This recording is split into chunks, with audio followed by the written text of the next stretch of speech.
have many concerns about your record, and particularly your public statements, because they are so hurtful to the men and women who are currently serving in the U.S. military, harmful to morale, harmful to good order and discipline. If you are saying that women shouldn't be serving in the military, and I'm going to read you your quotes, because the quotes themselves are terrible.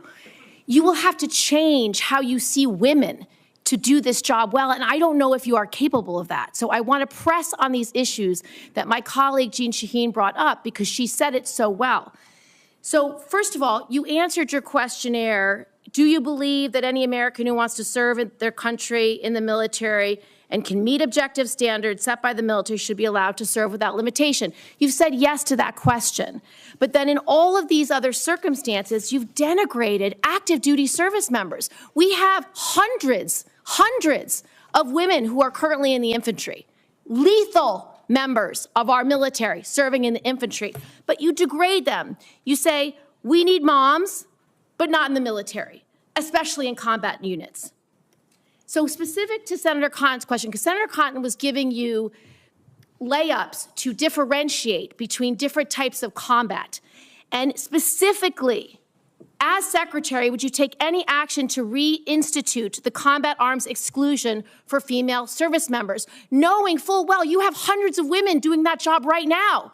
And the standards, your 2 mile run, Tom, is about the Army Combat Fitness Test. It is not the requirements to have an MOS 11 Bravo, which is the infantry. These are the requirements today for people serving in the industry, men and women. They are gender neutral, and they are very difficult to meet. They have not been reduced in any way, and our combat units, our infantry is lethal.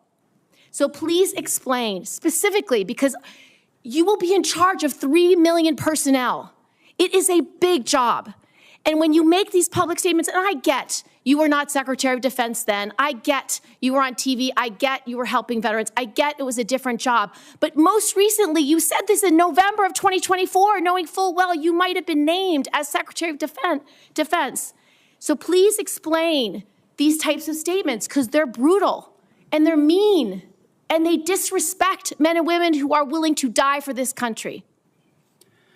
Well, Senator, I appreciate your comments, and I would point out I have never disparaged women serving in the military. I respect every single female service member that has put on the uniform, past and present.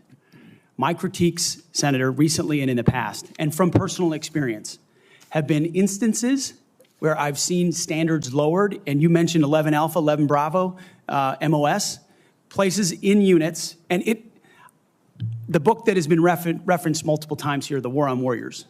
I spent months talking to active duty service members, men and women, low ranks, high ranks, combat arms and not combat arms. And what each and every one of them told me, and which personal instances have shown me, is that in ways direct, indirect, overt, and subtle, standards have been changed inside infantry training units, ranger school, infantry battalions, to ensure that give commanders me one example. Please give me an example. I get you're making these generalized statements. Commanders meet quotas to have a certain number of female infantry officers or infantry enlisted, and that disparages those women who are incredibly capable of meeting that for the standard. infantry. Commanders do not have to have a quota for women in the infantry. That does not exist. It does not exist. And your statements are creating the impression that these exist, because they do not. There are not quotas. We want the most lethal force. But I'm telling you, having been here for 15 years, listening to testimony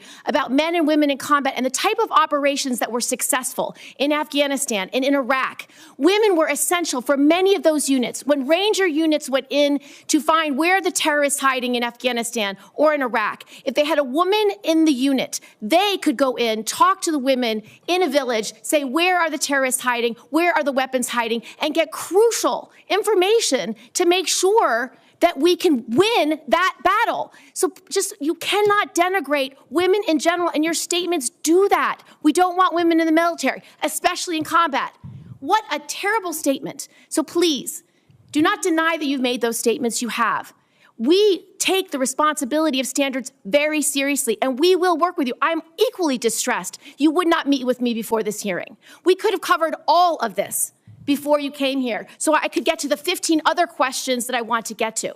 So women you have denigrated. You have also denigrated members of the LGBTQ community. Did you know that when Don't Ask, Don't Tell was in place, we lost so many crucial personnel, over 1,000 in mission-critical areas. We lost 10% of all our foreign language speakers because of a political policy. You said in your statement, you don't want politics in the DOD. Everything you've said in these public statements is politics. I don't want women. I don't want moms. What's wrong with a mom, by the way? Once you have babies, you therefore are no longer able to be lethal. I mean, you're basically saying women, after they have children, can't ever serve in the military in a combat role. It's a silly thing to say. It's a silly thing to say, beneath the position that you are aspiring to. To denigrate LGBTQ service members is a mistake.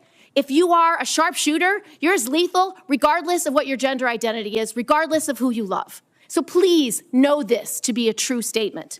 So you say it was a political thing. You say it undermined us, social engineering. I don't know why someone having to publicly say or not publicly say who they love is social engineering. I think having that policy in the first place was highly problematic. And as you said in your statement, do you agree anybody should be able to serve in the military if they meet the standards?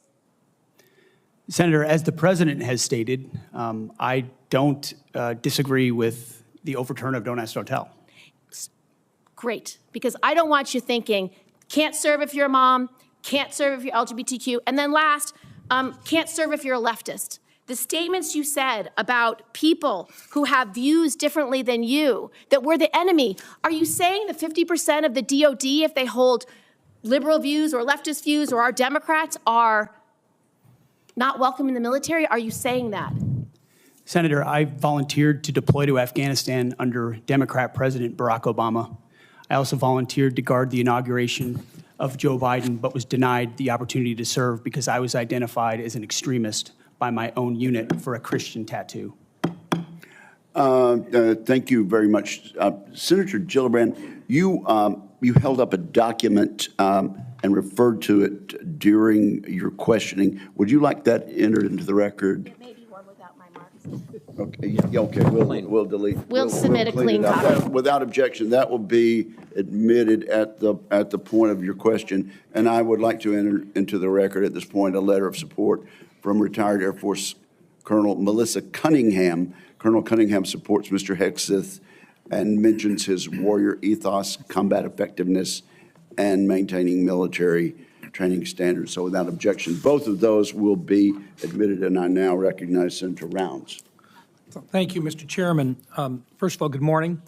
I'd like to thank you for your service to our nation in uniform and also your work on behalf of your fellow veterans and for your willingness to enter into this maelstrom of public service. I think the presence of so many veterans who have showed up to support you speaks volumes. I also want to recognize your family service and sacrifice. You know as well as anyone that it's not just the man that enters the arena, but it's the entire family who also works their way through this process as well. I appreciated our meeting with you and with your wife, Jennifer, this last month. I thought that we had an excellent conversation, and I appreciate your statement and your answers to the advanced policy questions, especially your desire to bring a renewed focus on warfighting and lethality back to the Pentagon.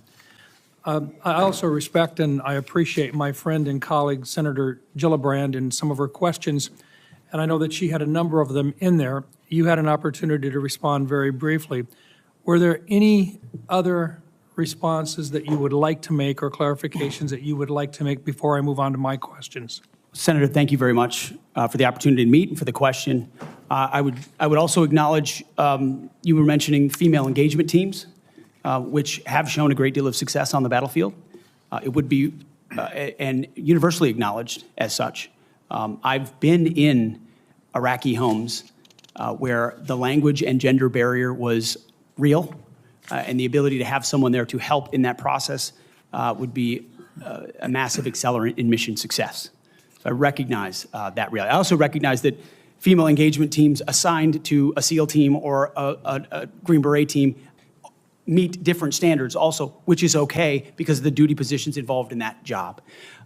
As far as politics, Senator, it has been the joy of my life to lead men and women in military outfits. When you're in combat or in training, there's a lot of conversations that happen. And you start to realize that a lot of people you're serving with share your political ideals or they don't. You find out there's Republicans, there's Democrats, there's Libertarians, there's Independents, there's Vegetarians, everything in between. None of that matters. It never mattered in how I led men and women, how I interacted with them, what missions we undertook. Politics has nothing to do with the battlefield, which is why President Trump has asked me to say, let's make sure all of that comes out.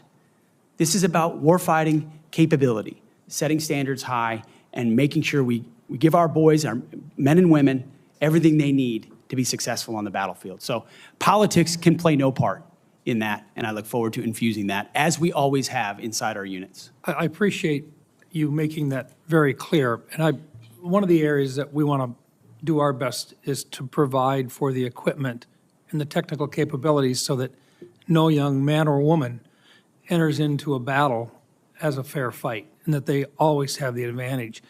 Those are the types of questions that I'd like to get into right now, and I want to start by talking about something that sometimes gets a little bit into the weeds, but I think it's critical.